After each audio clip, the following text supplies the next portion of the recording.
Good morning. My name is Dr. Rekha Salvi.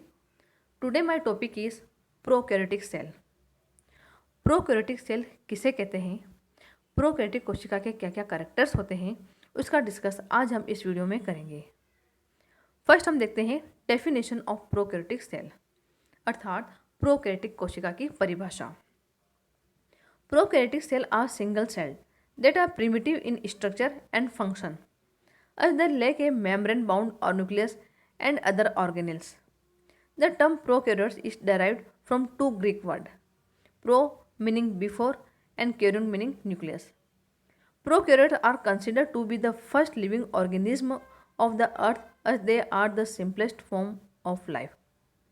जब हम prokaryotic कोशिका की बात करते हैं तो प्रोकैरियोटिक कोशिका ऐसी कोशिका होती है जिसमें प्रिमिटिव न्यूक्लियस प्रेजेंट होता है। अर्थात जब प्रोकैरियोटिक वर्ड का मीनिंग हम देखते हैं, प्रो का मीनिंग होता है बिफोर अर्थात प्रिमिटिव, एंड कैरियन का मीनिंग न्यूक्लियस, यानी कि ऐसी कोशिका जिनमें प्रिमिटिव न्यूक्लियस प्रेजेंट है या सुसंगठित केंद्रक अनुपस्थित है।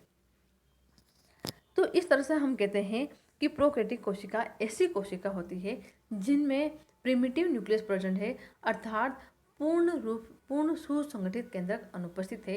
तो ऐसी कोशिका को हम प्रोकैरियोटिक कोशिका कहते हैं। जब हम प्रोकैरियोटिक कोशिका की बात करते हैं तो हम कहते हैं कि प्रोकैरियोटिक कोशिका ऐसी कोशिका होती है जिनमें पाए जाने वाले न्यूक्लियस के चारों तरफ न्यूक्लियर मेम्ब्रेन एब्सेंट होती है तथा मेम्ब्रेन बाउंडेड ऑर्गेनेल्स भी एब्सेंट होते हैं। तो ऐसी कोशिका को हम प्रोकैरियोटिक कोशिका कहते हैं। यूकैरियोटिक कोशिका जो होती है, तो यूकैरियोटिक कोशिका में ऐसी कोशिका होती है जिनमें सुसंगठित केंद्रक प्रेजेंट होता है। सुसंगठित केंद्रक अर्थात ऐसा केंद्रक जिसके चारों तरफ केंद्रक झिल्ली प्रेजेंट होती है, या ऐसा न्यूक्लियस जिसके चारों तरफ न्यूक्लियर मेम्ब्रेन प्रेजेंट होती है। तो ऐसे न्यूक्लियस को हम पूर्ण सुसंगठित केंद्रक कहते हैं। जबकि प्रोकैरियोटिक कोशिका में पूर्ण सुसंगठित केंद्रक एब्सेंट होता है, यानी कि इसमें पाए जाने वाले केंद्रक के चारों तरफ केंद्रक झिल्ली एब्सेंट होती है, यानी कि जो न्यूक्लियस प्रेजेंट होता है तो इस न्यूक्लियस के चारों तरफ न्यूक्लियर मेम्ब्रेन एब्सेंट होती है प्रोकैरियोटिक कोशिका में। तथा प्रोकैरियोटिक कोशिका में मेम्ब्रेन बाउंडेड ऑर्गेनेल्स भी एब्सेंट होते हैं, जैसे mitochondria, Golgi body, lysosome, endoplasmic reticulum आदि मेम्ब्रेन बाउंडेड ऑर्गेनेल्स जो होते हैं वो एब्सेंट होते हैं। तो इस तरह से जब प्रोकैरियोटिक कोशिका की बात करते हैं तो प्रोकैरियोटिक कोशिका ऐसी कोशिका होती है जिनमें पूर्ण सुसंगठित केंद्रक एब्सेंट होता है, अर्थात इनके केंद्रक के चारों तरफ केंद्रक झिल्ली जो होती है वो एब्सेंट होती है एवं मेम्ब्रेन बाउंडेड ऑर्गेनेल्स एब्सेंट होते हैं। तो ऐसी कोशिका को हम प्रोकैरियोटिक कोशिका कहते हैं। नेक्स्ट हम देखते हैं characteristics of prokaryotic cell. In general prokaryotic cell are smaller than eukaryotic cell. The shape of prokaryotic cell range from cocci, bacilli, vibrio, etc. However, prokaryotic cell with modified of this shape are also found in nature. जब हम prokaryotic कोशिका की size की बात करते हैं तो हम देखते हैं कि प्रोकैरियोटिक कोशिका जो होती है वो यूकैरियोटिक कोशिका से छोटी होती है, अर्थात प्रोकैरियोटिक कोशिका जो होती है यूकैरियोटिक कोशिका से छोटी होती है, यानी कि यूकैरियोटिक कोशिका जो होती है वो प्रोकैरियोटिक कोशिका से बड़ी होगी। तो इस तरह से जब हम इनकी साइज़ की बात करते हैं तो हम कह सकते हैं कि प्रोकैरियोटिक कोशिका जो है वो यूकैरियोटिक कोशिका से छोटी होती है, यानी कि प्रोकैरियोटिक सेल जो होती है वो छोटी होती है यूकैरियोटिक से। देन जब इनके शेप की बात करते हैं तो प्रोकैरियोटिक कोशिकाओं के कई शेप होते हैं, जैसे कोकई, bacilli, spirillum and vibrio. कोकई meaning ऐसे बैक्टीरिया या ऐसे प्रोकैरियोटिक जो गोलाकार होते हैं, राउंडेड होते हैं। बेसिलाई ऐसे प्रोकैरियोटिक जिनका शेप जो होता है वो छड़ के आकार का होता है, छड़ी जैसा होता है। स्पाइरलम ऐसे प्रोकैरियोटिक जिनका शेप स्पाइरल फॉर्म में होता है या सर्पिलाकार होते हैं। विब्रियो की बात करते हैं, यानी कि ऐसे प्रोकैरियोटिक जिनका शेप कोमा शेप के होते हैं, यानी कोमा के आकार के होते हैं। तो इस तरह से प्रोकैरियोटिक जो होता है वो आकार में काफ़ी भिन्नता रखते हैं, अलग अलग आकार के होते हैं। जैसे कोई गोलाकार होते हैं, तो कोई छड़ के आकार के होते हैं, तो कोई सर्पिलाकार होते हैं, तो कोई कोमालाइक होते हैं। नेक्स्ट हम देखते हैं the cellular organisation of prokaryotic cell is primitive as they lack a membrane bound nucleus and other membrane bound cell organelles. A critical protein, histone protein, that is found that is found bound in the chromosome of eukaryotes. It is absent in prokaryotic cell. जब हम इसके cellular organisation की बात करते हैं तो हम देखते हैं कि प्रोकैरियोट के साइटोप्लाज्म में या कोशिका द्रव में झिल्ली युक्त कोशिकाओं का अभाव होता है। यह हम कह सकते हैं membrane bounded organelles are absent in prokaryotes.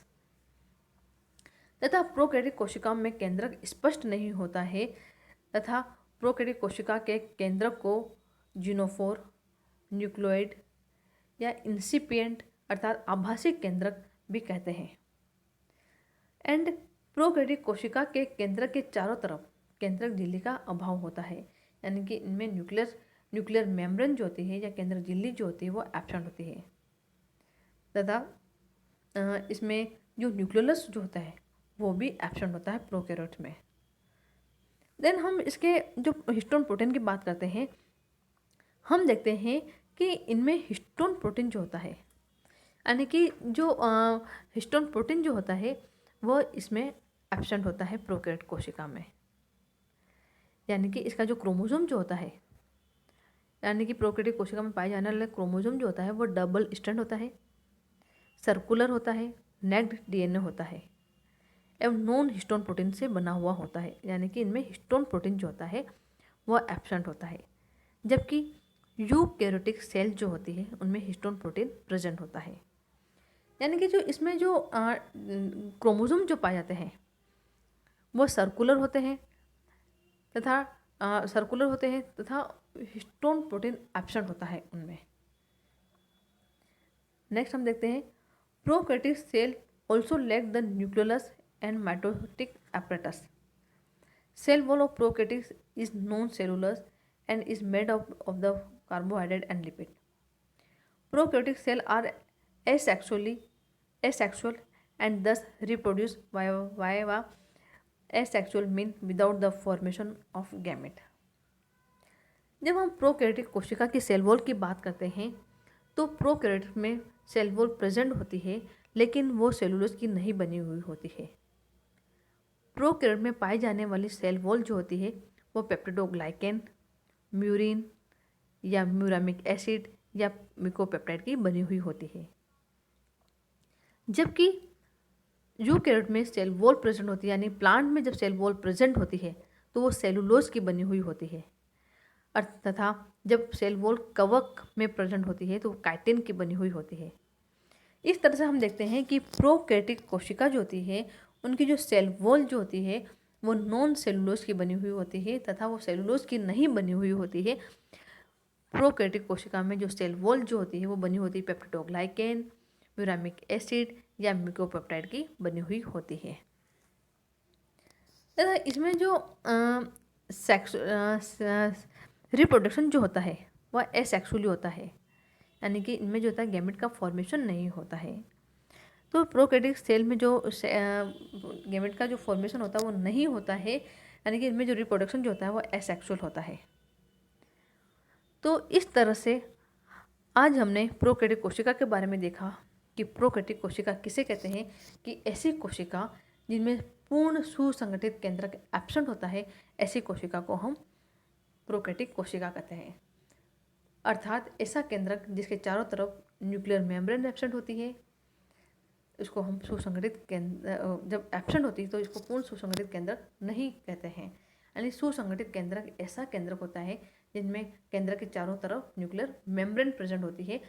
तो इस तरह का जो केंद्रक जो होता है वो यूकैरियोटिक कोशिका में प्रेजेंट होता है, जबकि पूर्ण सुसंगठित केंद्रक एब्सेंट होता है प्रोकैरियोटिक कोशिका में। यानी कि प्रोकैरियोटिक कोशिका जो होती है उनमें पूर्ण सुसंगठित केंद्रक नहीं होता है, यानी कि इनके केंद्रक के चारों ओर न्यूक्लियर मेम्ब्रेन नहीं होती है। तथा प्रोकैरियोटिक कोशिका में मेम्ब्रेन बाउंडेड स्ट्रक्चर यानी झिल्ली युक्त कोशिकांग एब्सेंट होते हैं, जैसे Golgi body, mitochondria, lysosome, endoplasmic reticulum absent होता है। लेकिन इंपॉर्टेंट ये है कि इसमें राइबोसोम प्रेजेंट होते हैं, वो भी 70 इस प्रकार के राइबोसोम प्रेजेंट होते हैं। देन हमने देखा कि इसमें जो सेल वॉल जो होती है, प्रोकैरियोट में सेल वॉल प्रेजेंट होती है, लेकिन वो नॉन सेलुलोज की बनी होती है। देन हमने देखा इनमें रिप्रोडक्शन जो होता है वो एसेक्सुअली होता है, अर्थात इसमें गैमेट का फॉर्मेशन नहीं होता है।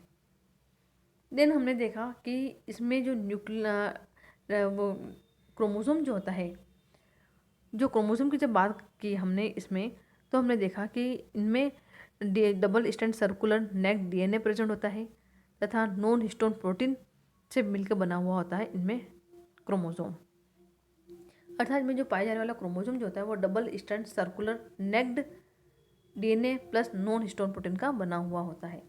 यानी कि हम कह सकते हैं कि प्रोकैरियोटिक कोशिका में हिस्टोन प्रोटीन एब्सेंट होता है। तो इस तरह से आज हमने प्रोकैरियोटिक कोशिका में के बारे में बताया, अर्थात प्रोकैरियोटिक कोशिका किसे कहते हैं, उनके कौन कौन से शेप होते हैं तथा उनके क्या क्या जनरल कैरेक्टर्स होते हैं। आज हमने इस वीडियो में इन सभी चीज़ों का हमने डिस्कस किया। नेक्स्ट वीडियो में हम यूकैरियोटिक कोशिका किसे कहते हैं तथा प्रोकैरियोटिक एंड यूकैरियोटिक कोशिका में क्या अंतर होता है उस पर हम डिस्कस करेंगे। Thank you.